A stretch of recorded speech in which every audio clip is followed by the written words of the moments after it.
Bom dia a todos os participantes do nosso segundo Safras Agro Week. Hoje o nosso dia é dedicado às palestras sobre o mercado de grãos e também de fertilizantes, e também damos início a esse evento e temos a participação, o nosso convidado especial para a abertura do dia e do evento é o senhor Eduardo Daer, diretor executivo da Associação Brasileira do Agronegócio, a ABAG. Bom dia, Eduardo, tudo bem? Tudo bem, Dylan? Bom dia a todos. Dia 9, muito importante estarmos discutindo isso naquilo que será a boca da safra, que está atrasada, mas que vai começar. Bom, começando então, doutor Eduardo, gostaria de ver com o senhor o atual momento do agronegócio, né? A gente vem de um período de preços elevados e também de uma alta na produção dos principais commodities. É um momento ideal para o produtor, para todos os envolvidos na cadeia do setor? Eu vou dar um passo atrás, que os ouvintes que estão nos seguindo vão relembrar que a pandemia chegou no Brasil naquilo que os agrônomos chamam de entre-safra, ou seja, nós tínhamos acabado ou estávamos acabando de colher a safra de verão e não tínhamos começado a safra de inverno. O que significa dizer, vou falar em termos financeiros, nós plantamos uma safra entre R$ 3,8 por dólar, quase R$ 4, e colhemos a 5,80. Então, não é preciso relembrar que a safra que foi, na realidade, 19-20, trouxe muito recurso para o país, trouxe uma injeção de liquidez. Claro que algumas culturas sofreram, aquelas de ciclo muito curto, hortifruti, flores, todo mundo lembra, acabaram os grandes eventos, acabou a ida à feira livre, a restaurante e tudo mais. Entretanto, nos anos subsequentes, e nós estamos já agora correndo a safra 21-22, as coisas estão um pouco alteradas. Nesse meio tempo, nós tivemos dois eventos que a gente precisa lembrar e destacar, que foram, primeiro, o clima, que nós não controlamos. Nós tivemos uma geada, coisa que não acontecia naquele momento que aconteceu alguns meses atrás, acabou sapecando um pouco do café, da cana, enfim, tivemos alguma redução de produtividade. E a outra chama-se câmbio, que também o agronegócio não controla. Ora, o que acabou acontecendo é que agora nós estamos na frente de uma safra que nós vamos plantar a 5,60. E a pergunta é, quando for colher, como é que vai estar esse câmbio e como é que vai estar esse clima? Na medida que o atraso das chuvas, a crise hídrica que o Brasil está vivendo e viveu, são grandes variáveis que complicam. Mas respondendo à sua preocupação e transmitindo àqueles que nos ouvem, fizemos uma safra recorde, fizemos uma balança de pagamento excepcional. O Brasil trouxe dólares através da exportação do agronegócio de uma forma muito pesada. Eu vou relembrar que o complexo soja passou minério de ferro, passou petróleo, ou seja, o agro foi realmente o grande responsável pela manutenção de uma balança de pagamento, embora não cubra um déficit público que está arquivado e armazenado nas nossas contas. Entretanto, é muito importante lembrar que agora nós vamos estar um pouco com o pé trocado, porque o dólar elevado acabou encarecendo dramaticamente os custos de fertilizantes, que você sabe, 85% das matérias-primas intermediárias de fertilizantes são importados e, consequentemente, pagos em dólar, e agora nós estamos pagando um dólar de 5,60, quase 6.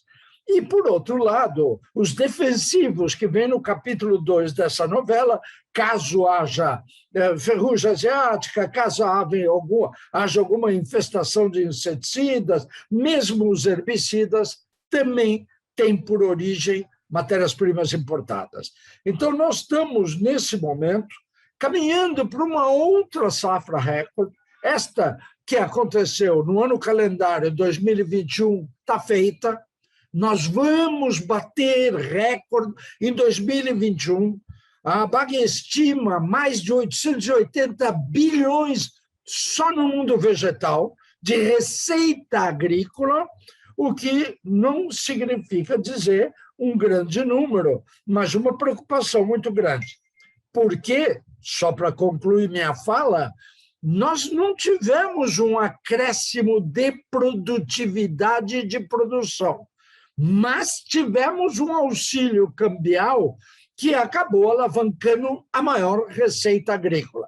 Só para se ter uma ideia, saímos de um número 550, 560 bi, e estamos falando em 880. É um volume substancial de receita. A preocupação que eu deixo com todos, e faz parte da nossa discussão de safras, é efetivamente e como será o nosso 21-22. Nós temos uma preocupação muito grande, temos que acompanhar com muita calma, temos que saber dosar como é que vai ser esse mercado.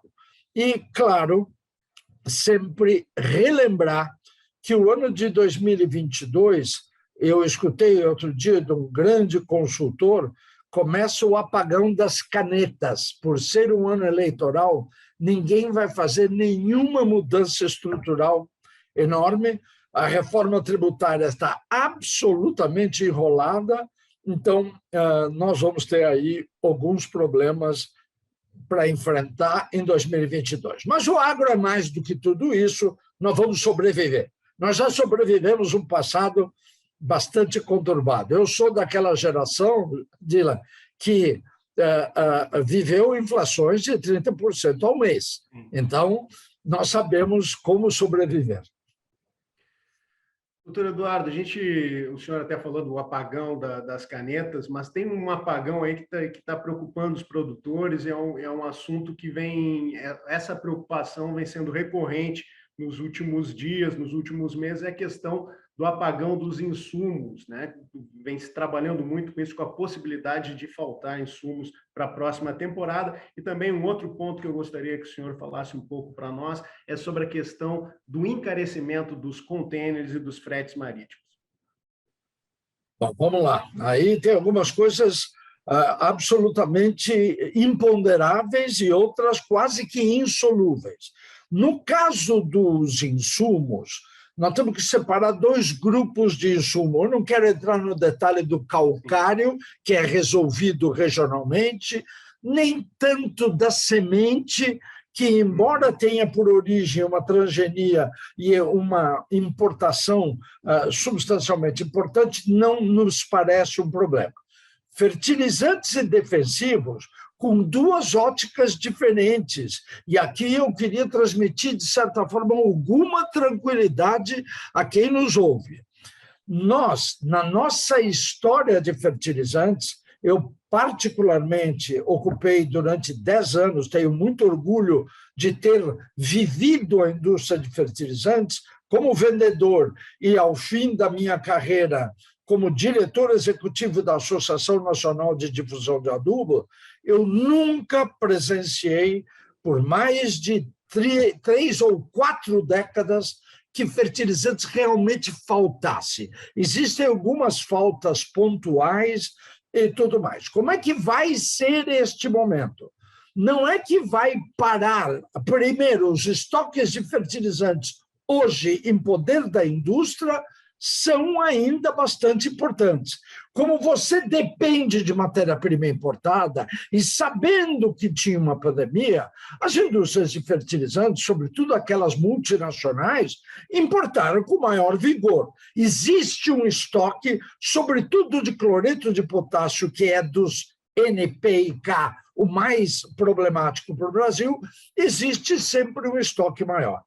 Aí, o que acontece é que essa escassez é mais sensível pelo aumento de preço e por algum problema político na Bielorrússia que está provavelmente prejudicando a maior incidência de vinda de potássio para o Brasil, mas é muito mais um problema de custo do que um problema de faltar matéria-prima. Eu não acredito nisso. Se você for a Paranaguá, ou mesmo se você for a Rio Grande, Santos e lá em cima, né, em Candeias, aonde quer que seja, os navios de matéria-prima de fertilizantes continuam chegando. Até porque quem faz carga de fertilizantes não é a navegação mercantil habitual. O fertilizante é considerado carga suja, ou seja, você não coloca num porão de navio de nitrato ou de fosfato ou mesmo de cloreto, você não coloca soja, você não coloca milho, você não coloca açúcar. São frotas diferentes, contratos visceralmente diferentes. Então, respondendo fertilizantes, claro que encareceu, mas é claro também que o produtor rural sabe melhor do que eu que faz a conta das relações de troca. Se o preço da soja no mercado futuro de Chicago está elevado, ele cuida muito bem da adubação.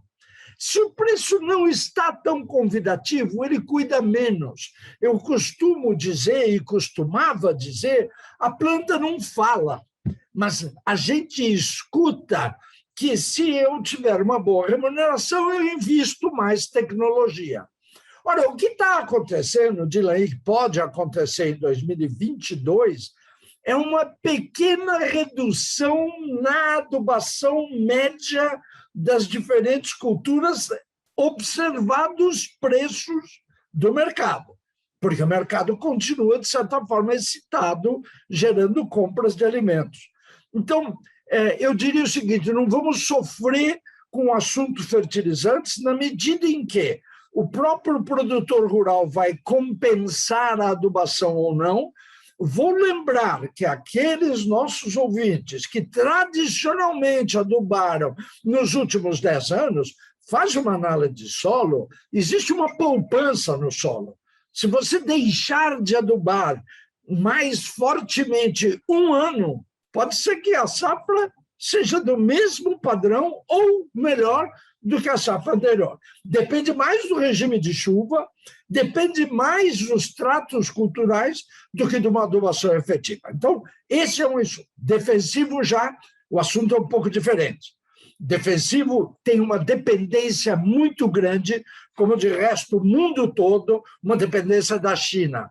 E a China tem problemas hoje de não só poluição, mas a indústria está excepcionalmente demandada. Eu não vou usar o exemplo da agricultura, eu vou dizer que tem carros, tratores e colheitadeiras que não estão sendo entregues porque não tem o chip, não tem os chips para conseguir colocar o produto no mercado. A indústria química na China sofre o mesmo tipo de, abre aspas, apagão.